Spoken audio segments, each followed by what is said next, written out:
Sometimes the best thing about your fruit tree is not just the fruit itself, but the plant that can offer structure and beauty to your garden. And that is why I love the persimmon tree. They have dramatic shiny green leaves, and in autumn they put on an awesome display of bright reds and oranges. And then when the leaves fall, you get these amazing, gorgeous fruits that sit on the tree with the bare branches looking incredibly ornamental. Burst of colour in winter. They look great on one of those grey wintry days. Most delicious if you leave them to ripen on the branches. But there is competition for birds, and so you can harvest them early and they will continue to ripen inside. Even when you've finished harvesting these gorgeous fruits, the bare branches have an amazingly pretty shape, and the branches arch and almost weep.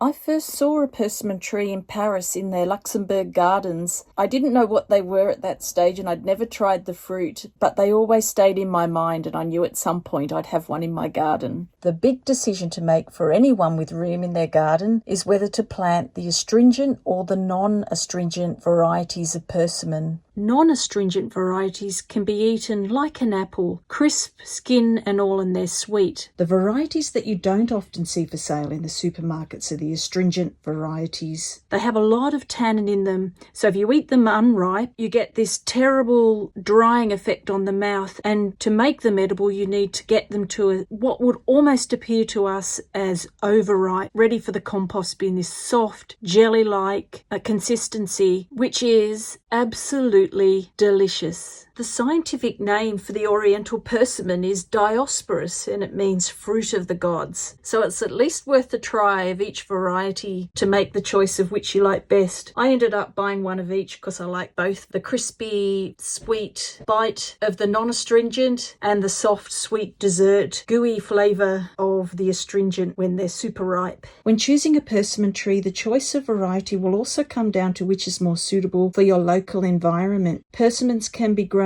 almost everywhere except tropical and very cold regions. They are frost and snow hardy. When purchasing, I would choose a name variety over a seedling, as it gives you a greater reliability on the flavour of the fruit. For planting, choose a sheltered, sunny position. The soil should be well drained, and watering is also important during dry periods and particularly in the first couple of years following planting. Persimmons are not particularly susceptible to pests and diseases, but the birds definitely go for the fruit. Wildlife-friendly netting can help, or harvest early and let the fruit ripen inside. I don't tend to use netting because I find it too much trouble and fuss, and also a little bit ugly. You can get collar rot if you let mulch build up around the stem. Persimmons don't need much pruning. The fruit forms on the shoots of last year's wood, so don't cut it back too much. I mainly just do a bit of deadheading when I harvest. The wood is very brittle and can snap off easily, and I prune off damaged branches if I see them. When harvesting, leave a little bit of the stem intact, and be careful of the fruit. It can bruise quite easily. The fruit does ripen off the tree, but wait until it is fully orange before harvesting. For example, these are too pale.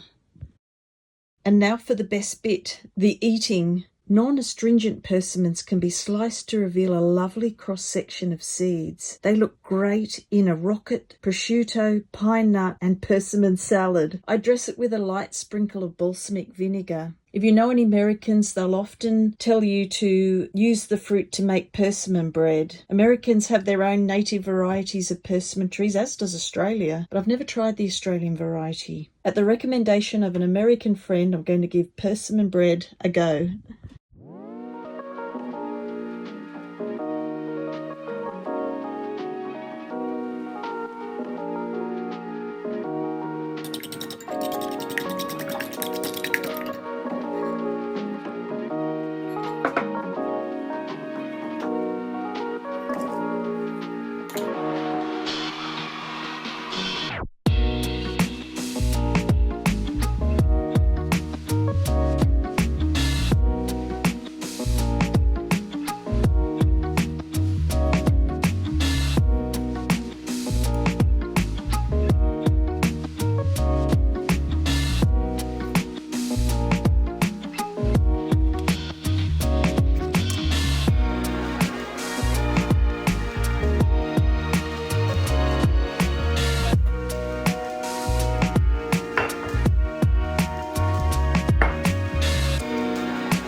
Well, the persimmon bread ended up being absolutely delicious. Well, thank you so much for watching all the way through to the end. Thank you for the subscriptions and comments, and I hope to see you in the next episode. Bye. Actually, Different, isn't it? yeah, not at all. Quite fun. Quite fun. You can't do it any other way than you do it, you know. Yeah. Like this, where you go